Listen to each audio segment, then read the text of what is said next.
Welcome to the Life Be podcast. In every episode, we dive into the most relatable aspects of life, helping you navigate the complexities of our contemporary world. Let's get started.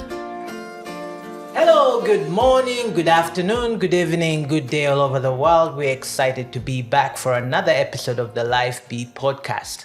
Click like, share, click that notification bell if you haven't, so that you can get updates every time we have a new episode out and you can get to know what we're doing. Thank you for watching.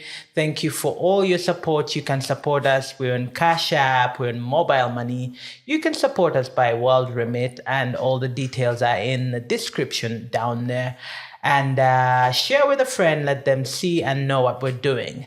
And yet again, I'm excited to be here with another wonderful guest. And I don't want to say so much because the guest is here. They can speak for themselves. But I'm very excited to have a wonderful friend called Aaron. Hi, Aaron. Togera Ruzongo wano. Hi, Sami-K, man. I'm excited to be here. I'm happy to have you and have you in front of the camera. Finally, you like to be behind cameras. I really do. But I'm so honored, man. How have you been? I've been doing great. God has been good. Yeah. Okay, so tell us about Aaron. Who's Aaron? I am Ssenabulya Aaron. Happily married to one woman. I thought you were going to do 1, 2, 3, 4. Jacqueline Sennabulya. I love you so much. She's awesome. I love the Lord. I'm a child of God. I gave my life to Jesus at a young age. I've been moving with Christ for a while. I love music. Some people say I'm a producer. What do you say? I just say that I love making music.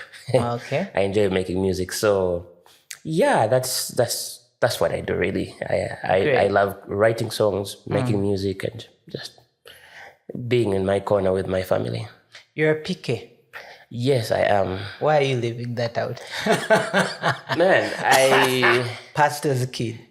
Yeah, I don't feel like it's such a thing anymore. We have thousands of churches, 10,000s of churches. So there's a lot of PKs everywhere.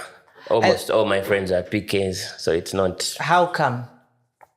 I feel like maybe we just get to commune around similar interests. Most PKs are creative, especially musically. So I've been able to, we were able to just discover ourselves and, I like PKs because they have very unique stories and unique perspectives on ministry. Yeah. Because they see a lot, they experience a lot, they learn a lot on both sides of the spectrum, good and bad. Yeah. So they have vast experiences on salvation. I feel like they get tested on their faith much earlier when they're younger. So they have very unique stories, and that many people don't have an opportunity to sit in their shoes. Normally when we talk about PKs, it's the negative things. Yeah. PKs they're rebellious. PKs never last in ministry. PKs are drunkards. PKs, and no one really empathizes with them. Nobody knows why they're that way, what they've been through. Yeah. And, no one knows their struggles. No one knows their challenges because no one gets to sit in their shoes and, tell us a bit about your growing up as a PK. Well, my parents started this church in 1996. Yeah. Which is also the year I was born. So I was literally born into church. And I grew up with a very strict dad. He loved church. He's a pastor, of course. Yeah. So there are a lot of bittersweet memories. And I feel like life is like that, man. You can't always have things going your way. Yeah. And there's some things as you're growing up that are seemingly bad or rough on you, but Like when you what? grow up, my dad used to beat me to force me to To go to church. to not to go to church, but to go for keyboard classes. Okay. Yeah, because he would pay the guy to come and teach me how to play. And when the guy comes, I'm playing around and I'm like, just, Not serious. yeah. And like, I remember he really caned me one day, like severely. And I really felt like I hated that guy. Yeah. But right now, I would not be able to do what I do musically. Yeah. I'm not justifying what he did. I understand. I'm saying that was my experience. And even though it was bitter, I'm who I am because of that. So there was no options. On Sunday, you have to go to church. And if you look at my pictures as a child, I always wore a suit to church. Wow. Yeah. I remember the first time I owned a pair of jeans, I was like 12 or something. So all my clothing was church clothing. Church clothes, yeah. When you're in church, you have to sit at the front, and if you find you outside playing football with your friends, you're gonna get a beating. So that was my life, really. Yeah. And as bitter as that was for me as a child, I really appreciated that growing up, because I've never been at a place where I felt like I am lost. I always felt like I have something on the inside of me pulling me towards God. In every season of my life, it's always been that way. So his methods of doing things were a bit different. Yeah. But I can sometimes understand that he You didn't know how understand to the do intention. better. The intention was there. The method wasn't great. I can't crucify him for that. But man, did that shape me into the man that I am today. Yeah. What was salvation like for you? Did you? Because I've learned over time, and I have told a few people that some people we think are born again, actually not born again. Yeah. They've grown up in church. They know the tricks of the trade. They've grown up around pastors, or they've been forced into this thing, grown up there, but they've never quite made the decision themselves. It's like, my parents are pastors, my parents are ministers, they're born again. We're a born again family, so follow suit, do whatever they do. And you grow up that way without having the conviction to give your life to Christ, without making the deliberate effort to accept Christ in your heart as a born again. What do you say to that? Well, I can still go back to my father. Yeah. And one of the positives of his upbringing of me is that he never stopped talking about my calling and my purpose in life. Yeah. He's always told me from a young age that, Aaron, you're a priest. And God gave me your name before you were born. And he spoke to me in a vision and said, you'll be a priest. And I hated that as a child. But he started to shape what moving with God looked like. I remember he whenever I would wake up, he would ask me, what dream did you have? And then he would get a book, and then he would write the dream down. That's beautiful. I remember that small gray book where he would just write the date, and then he would say Aaron's dream, and then he would write it down in detail. And then he would do that again. So he shaped what this looked like for me. Those early mornings where the rest of the kids in the world are resting on Sunday. At 6:30 a.m. I'm with him at church, and he's taking his tea, and he's put his Bible there, and he's like, also open your Bible and read something.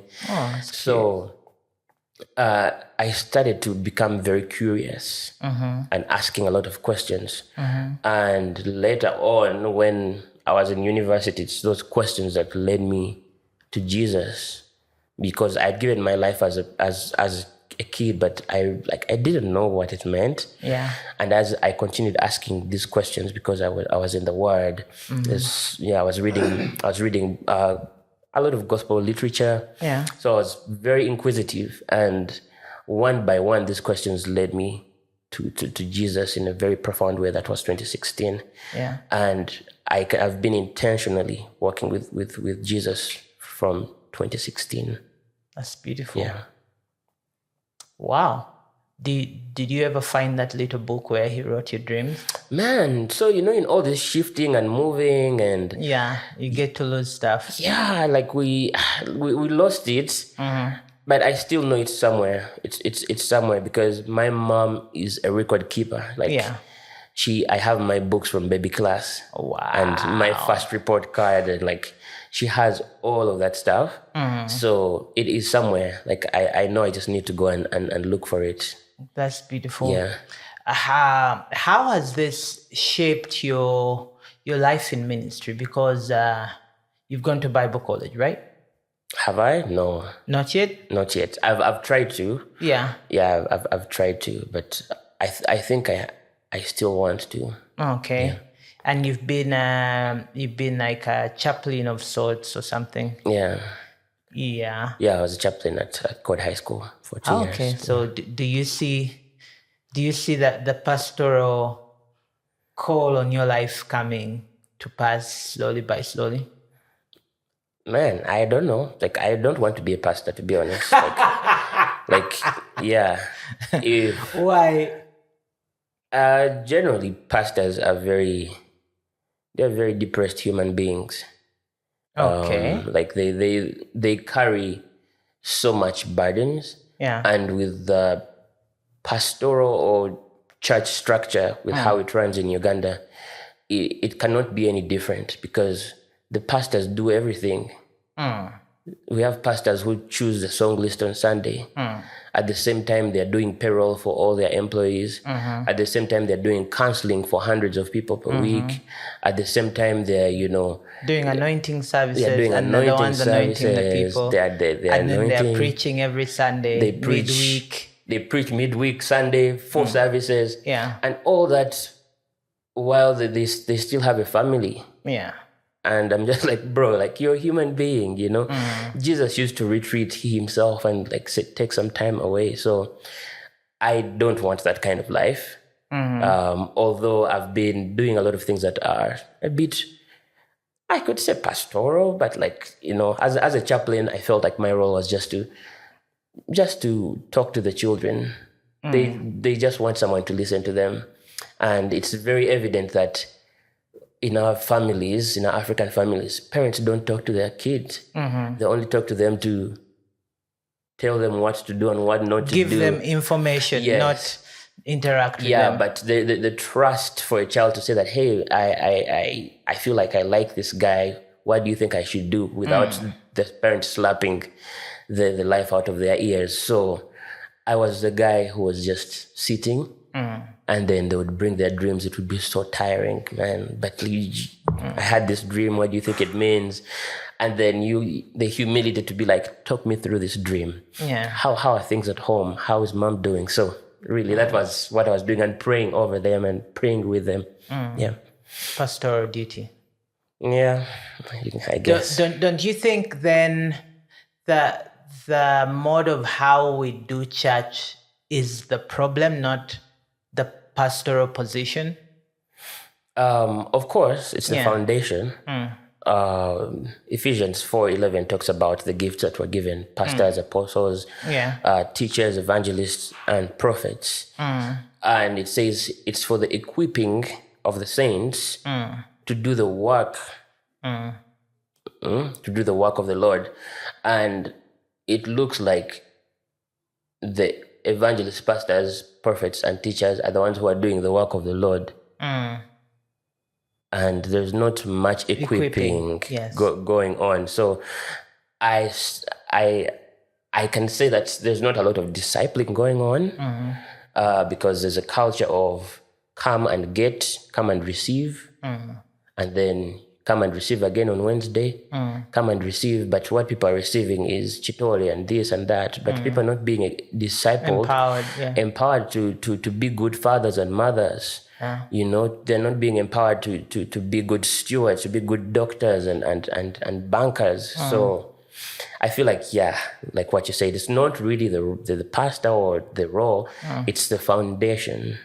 Okay. And I'm not one to speak into that, what have I done, but these are just my views, my opinions as a human They're being. very important opinions and Yeah. views.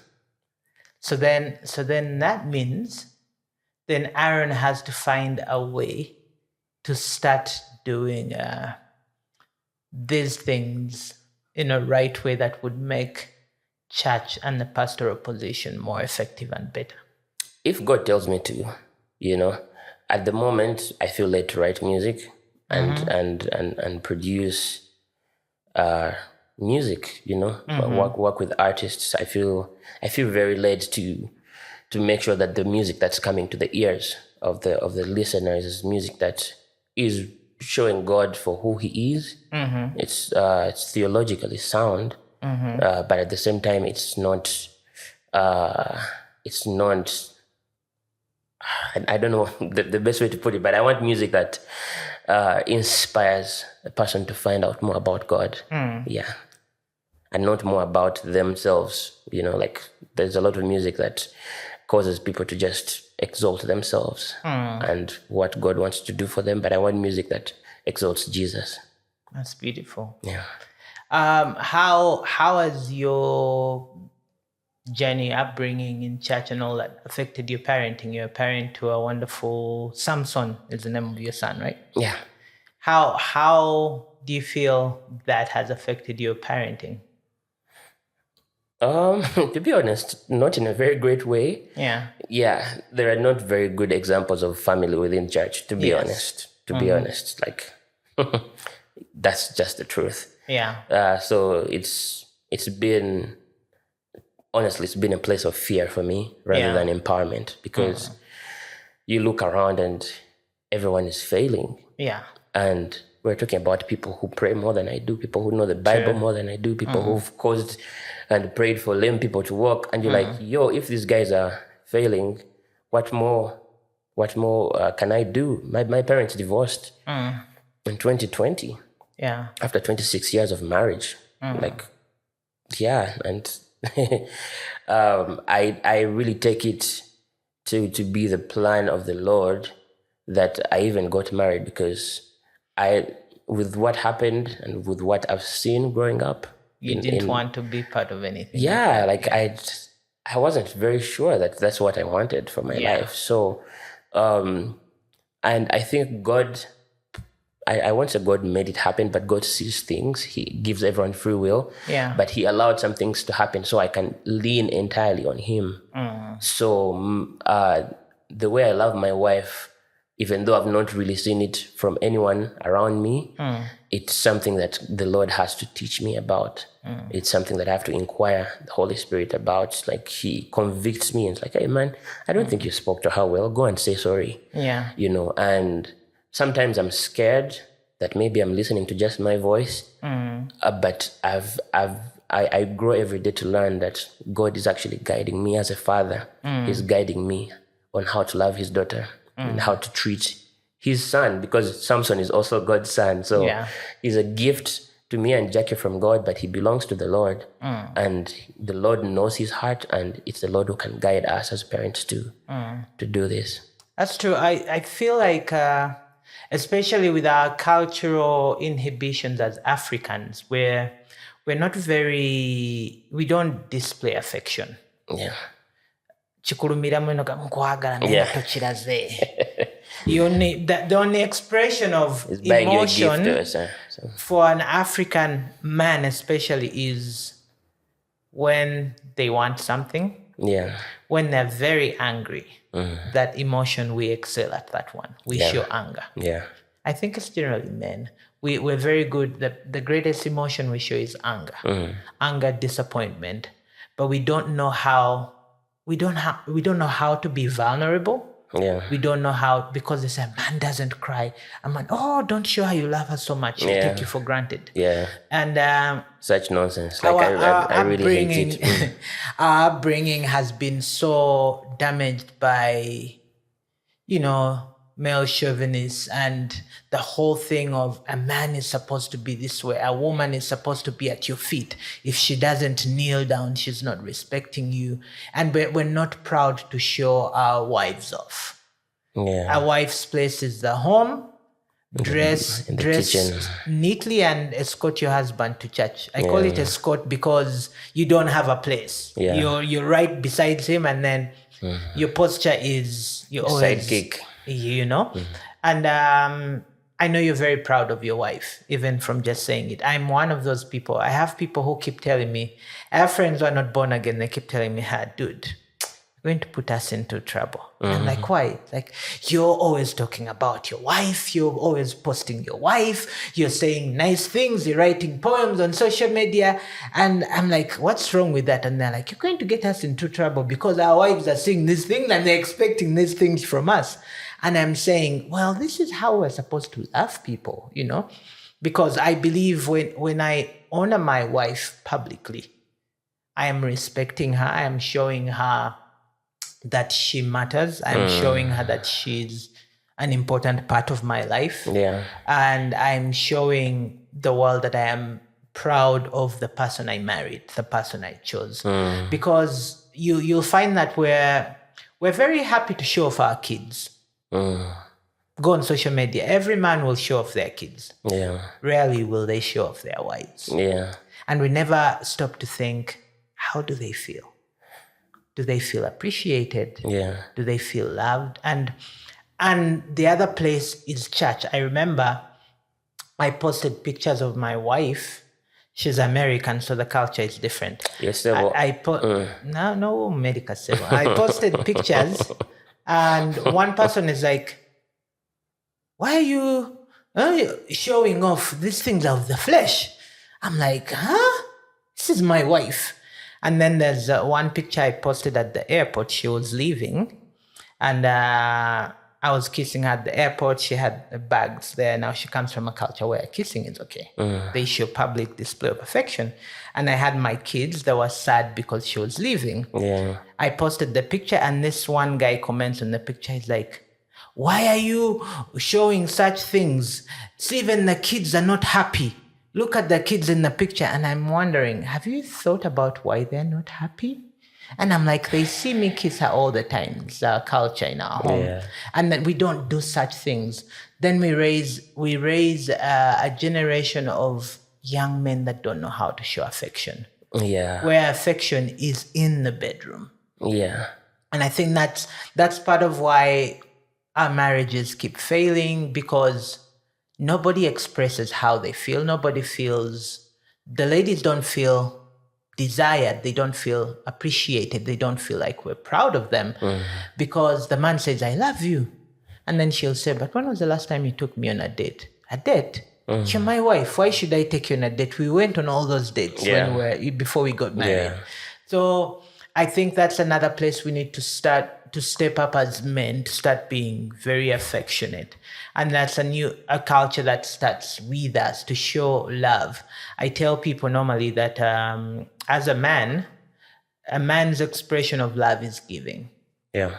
When God loved the world so much, he gave his best, who's Jesus. So giving of affection, giving of attention, giving of affirmation, and something that the culture doesn't learn.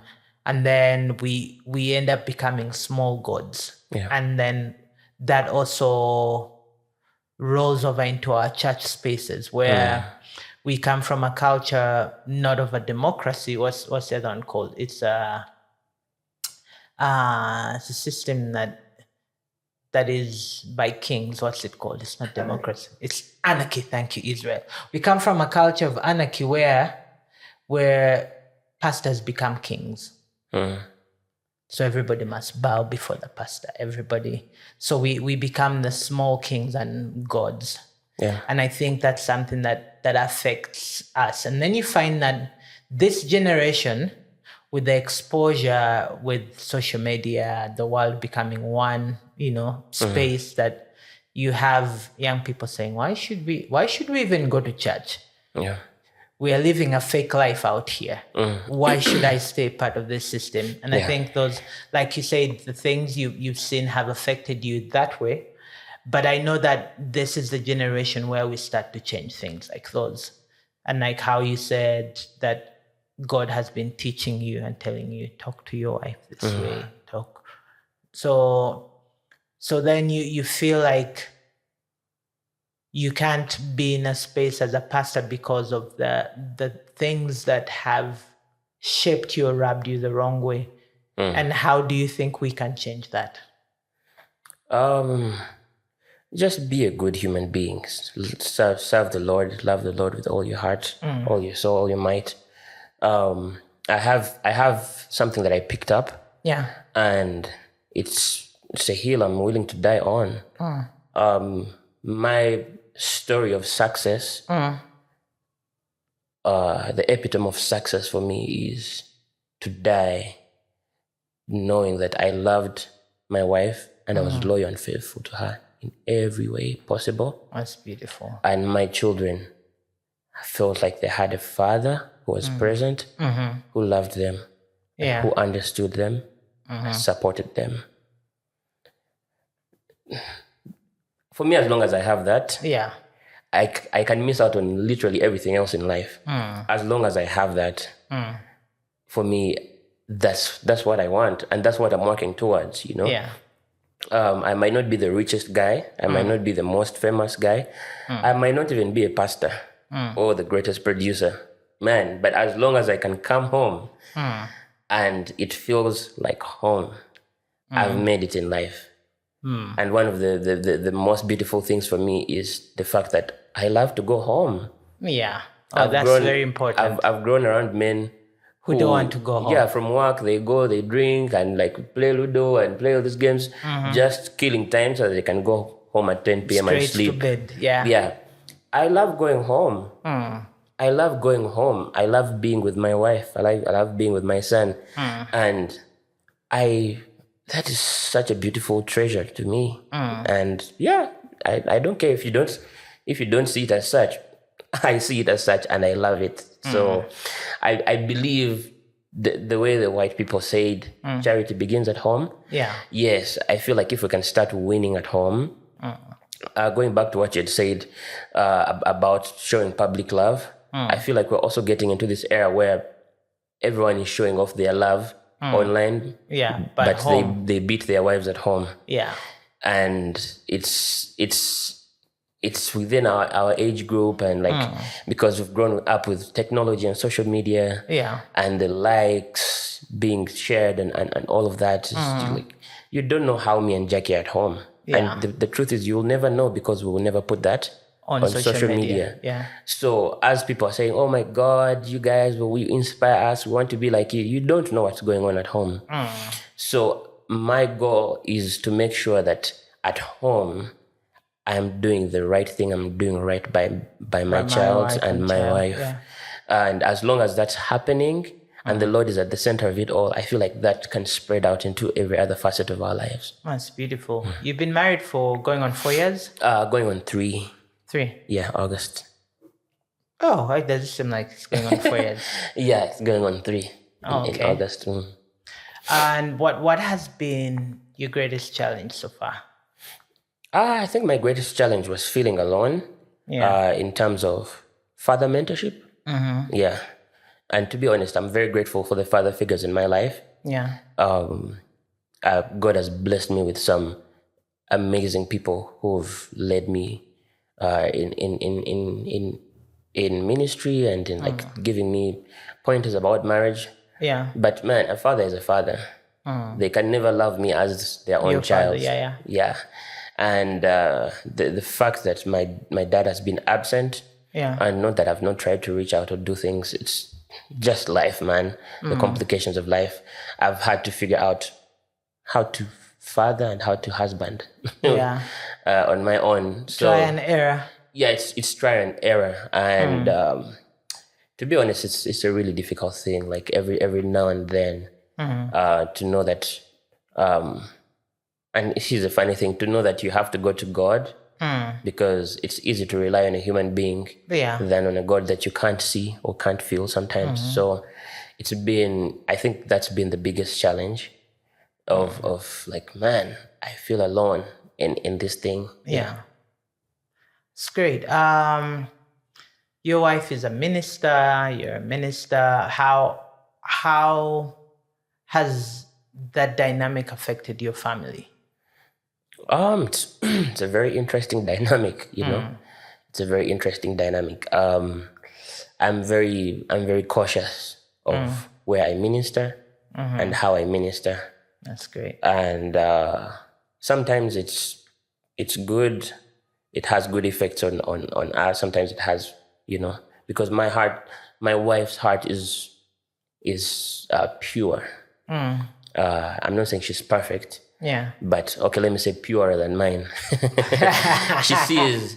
Yeah. She, when she meets someone, she's looking for the best in them. Yes. And I'm not trying to do that personally. Like for me, my inclination is I'm guarded.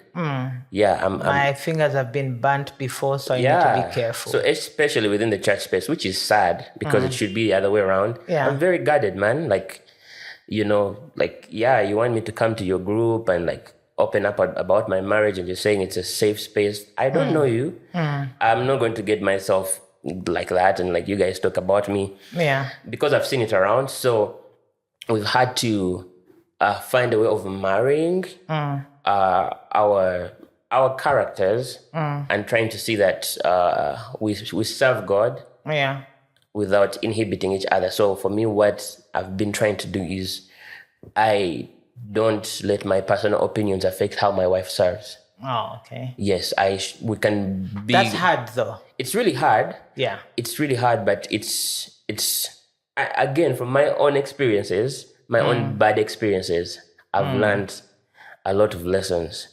One of the best lessons I've learned in life is what not to do. So with my wife, I can sit and she's telling me this and I'm just like, man, I don't think, but anyways, pray about it. Ask the Lord about it. And I'm also going to be praying for you. And I make sure that I pray for you, even though I disagree with what she wants to do. And sometimes she'll come back and be like, hey, the Lord told me to do this. And I don't want to be like, I told you so or something. I know. Or other times I was just really wrong. Yeah. So it's difficult, to be honest. It's difficult, but that's what life is. It's not easy. We wake up and we carry our cross every day and figure out stuff. Okay. You woke up one morning. No, I'll go back. I remember years ago, I worked somewhere at a church where you used to come and help out. Yeah. And I used to tell you, record music. And you said, I'll record someday. And then one morning you woke up and started. To me, it's one morning. I know it's processy. And started recording and you started something called WorshipNation. What's WorshipNation?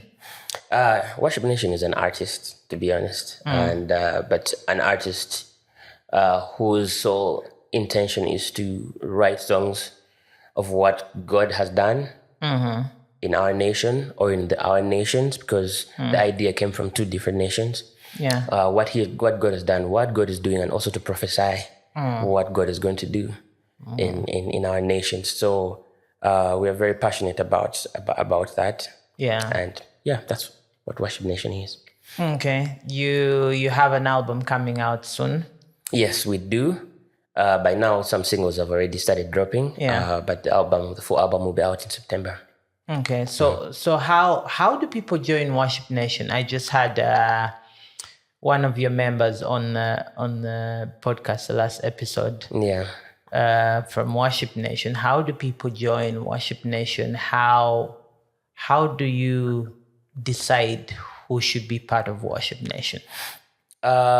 Number one, it's been coming from a place of relationships. Some people that have joined the team, I didn't know them personally, but I knew them through someone. Okay. And I've heard of their testimony. And it's like a lot of people ask the question, how can we join WorshipNation? And that's why I say we're an artist. It's like someone asking, how can we join Coldplay? Yeah. It's a bit tricky. Yeah. But we were an artist, a group of people who are also looking for that kind of artistic excellence in how we approach.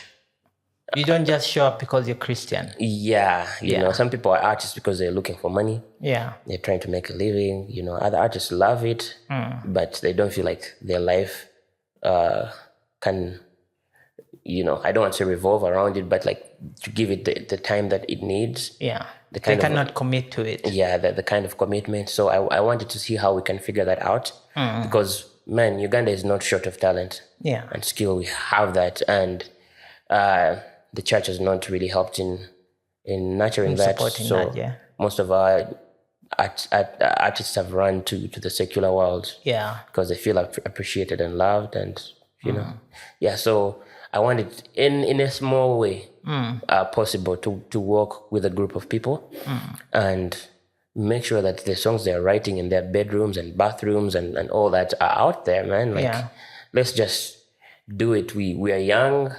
We cannot be doing this forever, so we have a small window. Yeah. Let's do it as much as we can, and then we'll see what the Lord will do with our work. At the inception of WorshipNation, what did you set out to do? Well, in the beginning, I had a group of friends from Rwanda, but I met them in China at university. And of all places in the world, China is where we met, and like, man, ministry was really beautiful there, man. Like, we're in the choir, and like, it was great. And man, could these ladies sing. So COVID happens, we come back home, and then as I'm watching them in Rwanda over the WhatsApp statuses, I see them having this Friday worship experience in a home. Yeah. And they're just singing really beautifully. So I'm like, guys, let us get together and do something. I know you guys, God has been giving you songs. Let's get those songs out there, man. So I met a couple of them that came to Uganda 2023. And I was like, I'm going to create a WhatsApp group. Let's do something.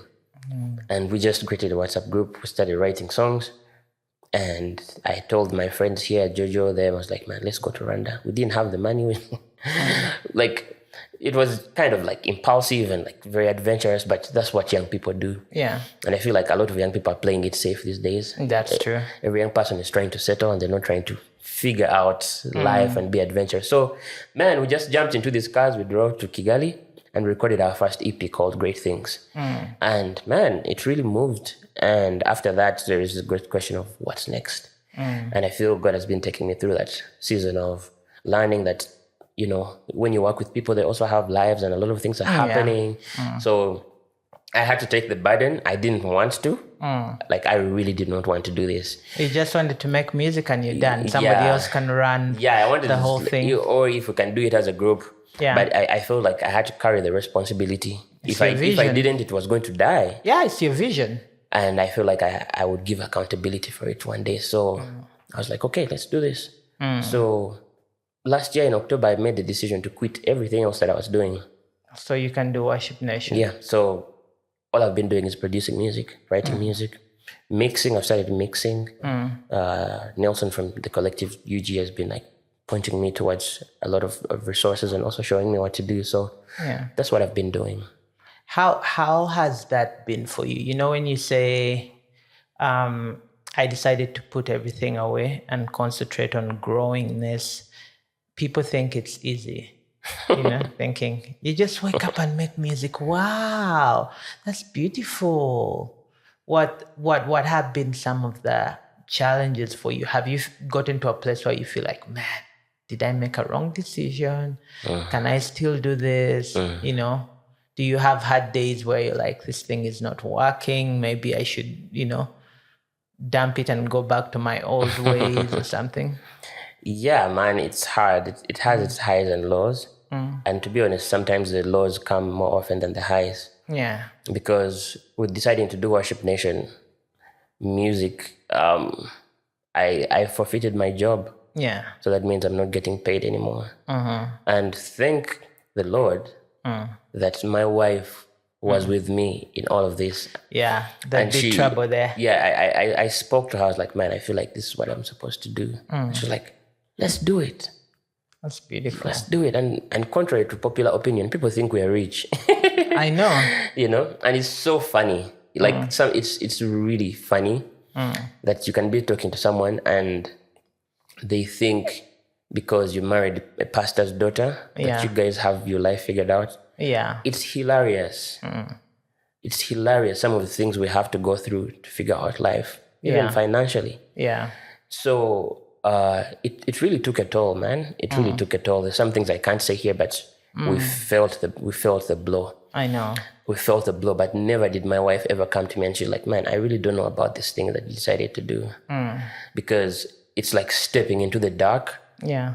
And you have to go there, but you don't know where your next step is leading you. And she's been supportive all the way through it, like all the way. She knows that that's what God has called me to do. So as you're making the music, one morning you wake up and you're working on a beat and it sounds like trash. Yeah. When I was mixing this project, it was my first ever project that I've ever mixed, and it was a live project. Yeah. For those who do music, you can understand live music is really hard to mix. Yeah. So I felt like I've failed. Yeah. And I thank God for people along the way, like Nelson. Yeah.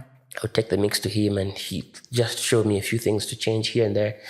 And when we were at the listening party, I was just like, God is faithful. God is faithful. This music not only sounds great, but it's a testimony of God's faithfulness.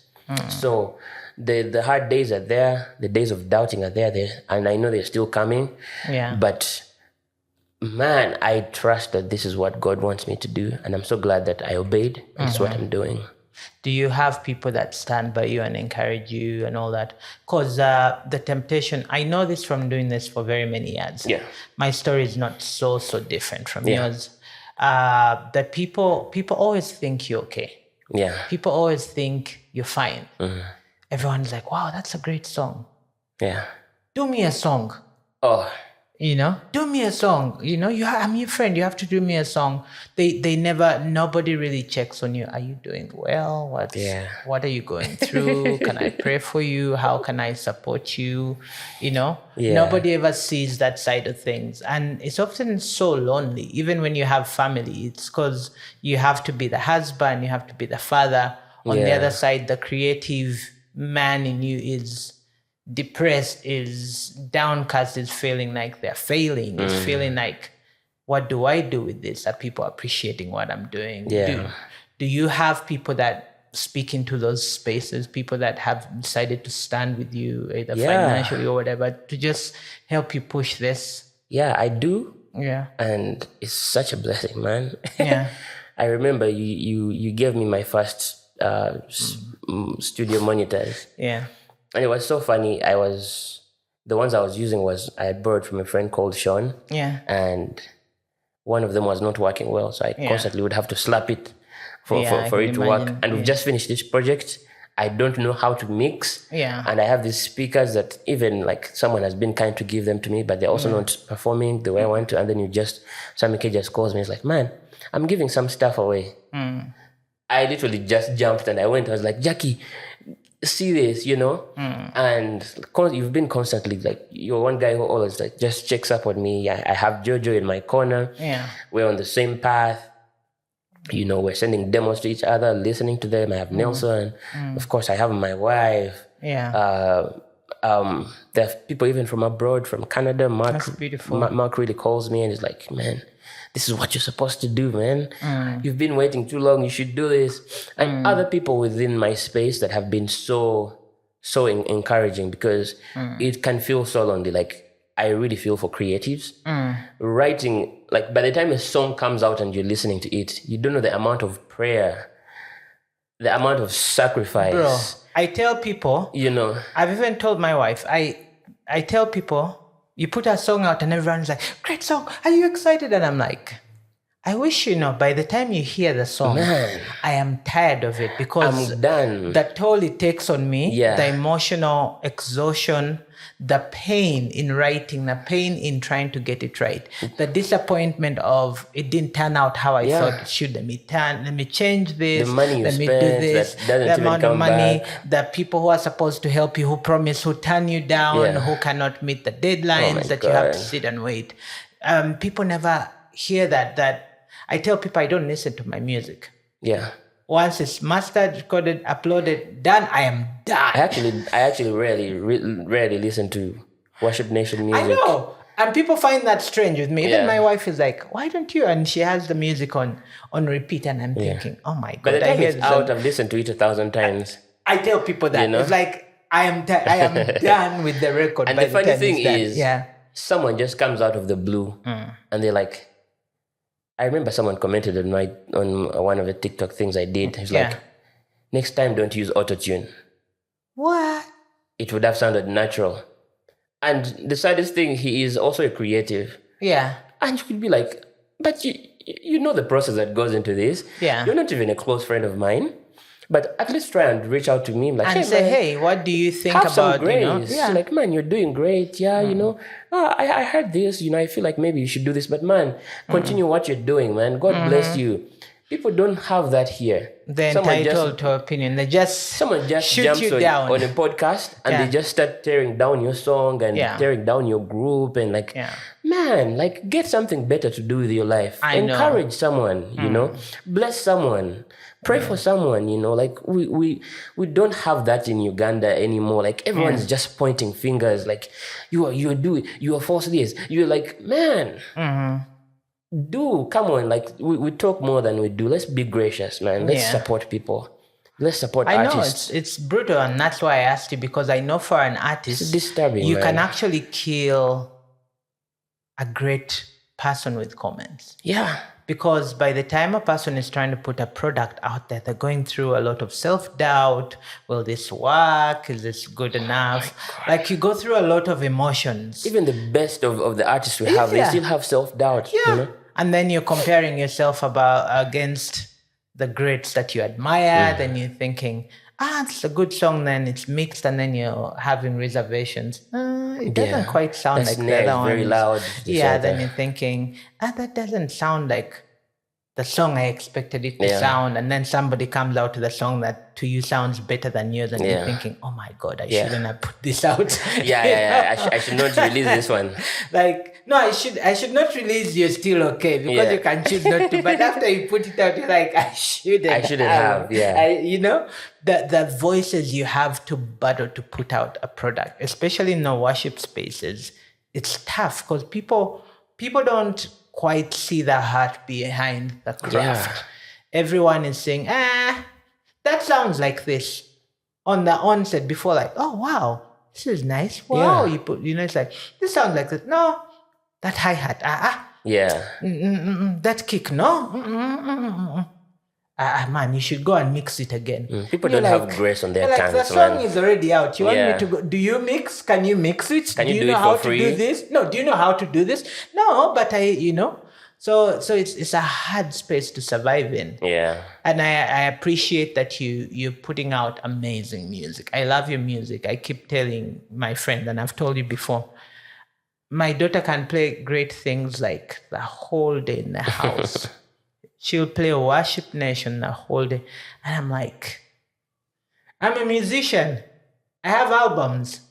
And she's like, yeah, this is cool. This is cool. I'm like, okay, I'll endure this. Thank you, Shekinah. But that shows how much the music is touching people's lives, and that's what's most important. Thank the and Lord. I want to commend you for the great job you're doing, and for giving other young creatives and artists a place to showcase their gifts and exercise the gifts that God has given them.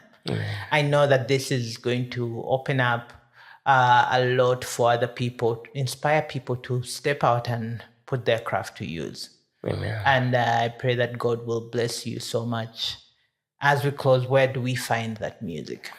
Well, anywhere that music is streamed. YouTube, Spotify, Apple Music, Amazon, you know, Tidal, name it. All that music is there. Please connect to it if you can and listen to. Under what? Just WorshipNation? WorshipNation. Okay. And listen to what God is doing in our nation. I would encourage like people on the media, like radio stations, TV stations, man. Like I know Maverick City play really nice music and Bethel do that, but let's have more of our artists on our radio stations, man. Let's support them. Our own, yeah. Let's not exploit them. You know, Maverick City doesn't pay you money to play their song.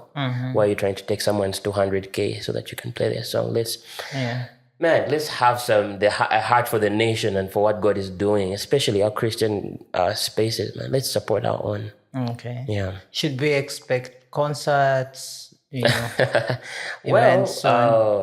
We're praying about that. Yeah. We feel like God is leading us to something like that, but not like, not like a live in the park or anything. Just just something small, something small, intimate, authentic. Yeah. I feel like the bigger the event gets, the more agendas get into it. Yeah, so it becomes about the show. Yeah, so I'm looking for something smaller, more intimate. Yeah, where people can come, sit on the carpet or whatever it is, and man, let's get into this worship, man. Let's just get in there and we'll just worship the Lord. Yeah.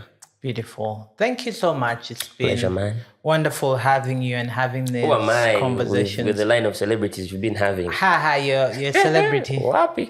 You could look at this 10 years down the road and you're a Grammy winner and you're saying, oh. Yeah, this is actually my first, I think, podcast. I'm not a very big fan of podcasts. Yeah.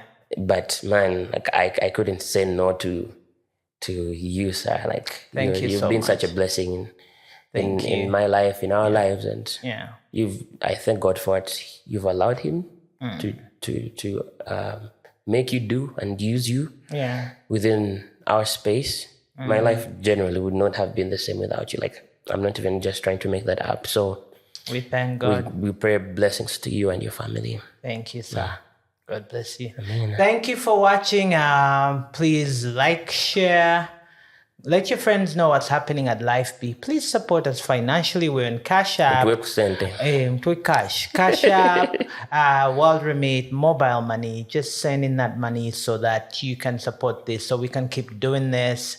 The details are in the description. We're on Spotify, Amazon Music, Apple Podcasts. We're on YouTube Music, and wherever else you find your podcasts.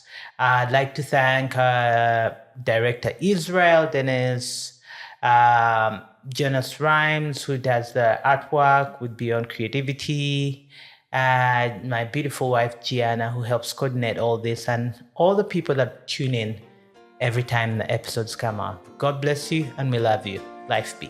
Thank you for tuning in to the Life B podcast with Sami-K. Your support means the world to us. Please leave a comment, subscribe, and share to help us grow and continue bringing you valuable content. We appreciate you.